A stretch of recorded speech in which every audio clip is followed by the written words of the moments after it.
Hej og velkommen til Kalenderkomiteen, ja. Så bliver den 23. Det blev det kraftedeme. Vi glæder os stadigvæk til at se, om vi hører fra julemanden.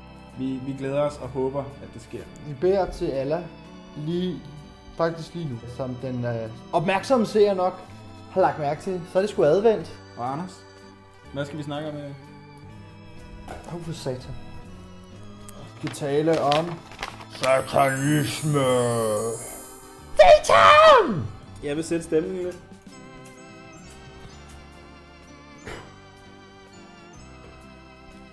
Kan I mærke det? Nu skal vi tale satanisme. Vi vil gerne have, at det bliver lidt mere okkult. Vi skal ligesom finde en lidt mere dyster stemning, for ligesom at komme ind på det her emne. Og til at gøre det, så skal vi lige læse op fra den sorte bibel. Jeg har fundet en travel udgave af den her. Vi har brugt den meget på Gran Canaria. Nu skal jeg lige læse en salmer op. Ja. Og så kan vi tale om satanisme. Det kan vi.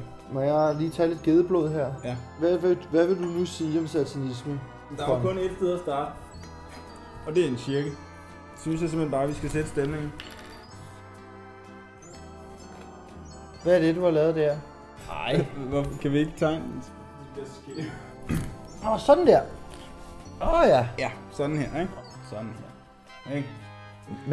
Men Kasper, nu sidder vi og tænker, hvad koster svovl? Eller der er måske nogen, der også tænker, hvad betyder det? Det er, hvad du bruger for ligesom at komme i kontakt med Satan. Det er ligesom at ringe til ham, eller hvad? Det er ligesom at ringe til ham. Hvis du gerne vil direkte kontakt, så er det simpelthen nyfødte babyer. Man skal ofre, ja. Det er rigtigt, ja. Forestil også lidt et gedehoved, ikke? En ged. Ja. Det er bæstet, som Satan nu er. Jeg tegner. Det er Mary, Paul. Det er Gita. Lille Simon. Hvad er den nederste der? Jeg kan aldrig huske det. Lucifer. Er det seriøst rigtigt? Den er glad. Satanister er meget sure, men den her, den er meget glad. Ja. Og man maner det frem, og så kommer Satan eller ens mor. Optimalt stiller vi lys herude. Engle og godtroende væsener er meget bange. Og små svæveflyvere. Husk lysene, ellers så går det sgu helt galt. Ja. Det er en dum tro. Det er en meget dum tro. Og mange der forveksler folk, der er sådan et goth med satanister. De flytter lidt med det. Der er rigtig mange af sådan nogle death metal bands og black metal bands, hvor man tænker, det kan godt være, de tilbeder Satan, og det er sgu lidt et spil for galleriet. Det er noget pjat, fordi så ser det lidt seje ud, ikke? Der er nogen, man ikke skal skide med. Det var Mayhem, som var et norsk black metal band. Der var en forsanger, der hed Varg Vikernes, og han plukkede, jeg tror det var guitaristen i hovedet med havgevær. Okay, hvorfor? Rygtet går på, at han synes ikke, verden var ond nok. Det der var så smart, det var, at han lige gik over på tanken bagefter, og så tog han faktisk et billede af det, og så blev det pladecover på en af deres plader. Seriøst? I shit you not. Han tog en fli fra hans hjerneskal, og fik lavet et smykke ud af det. Han er ikke i fængsel nu? Han fik et par års fængsel. Et par år. Og det var også ham, der brændte masse kirke, eller han var med til lige at starte hele det der kirkeafbrænding.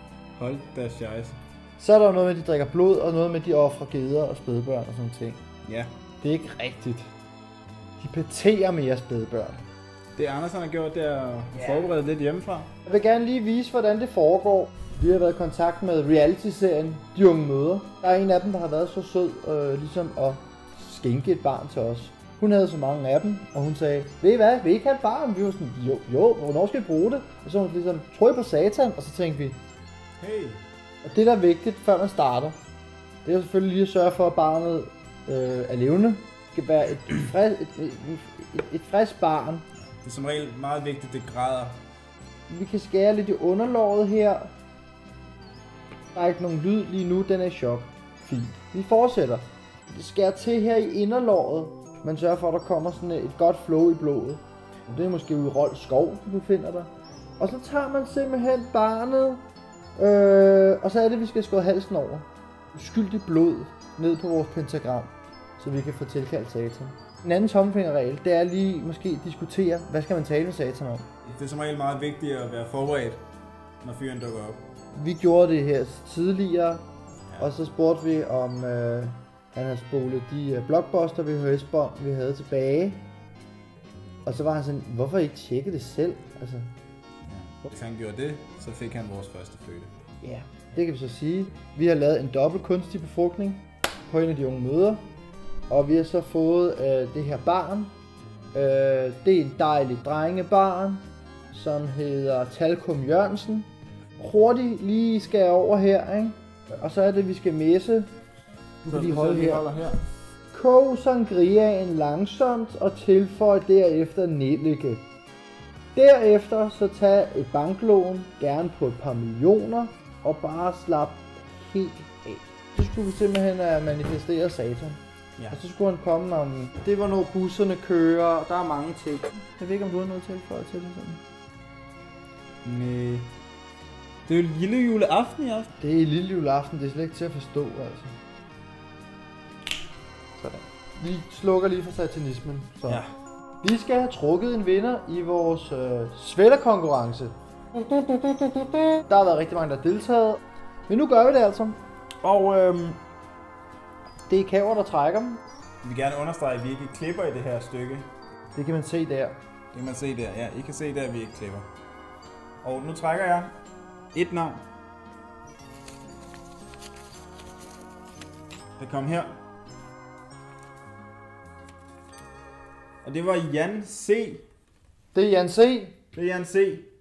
Du har vundet en fucking sweater, mand. Du får den ikke før i morgen. Ja. Flot, Jan. Flot. Det er sgu flot. Rigtig flot. Godt gået, ikke? Tillykke med den. Nu fik vi jo rundet det okkulte og satan. Det gjorde vi.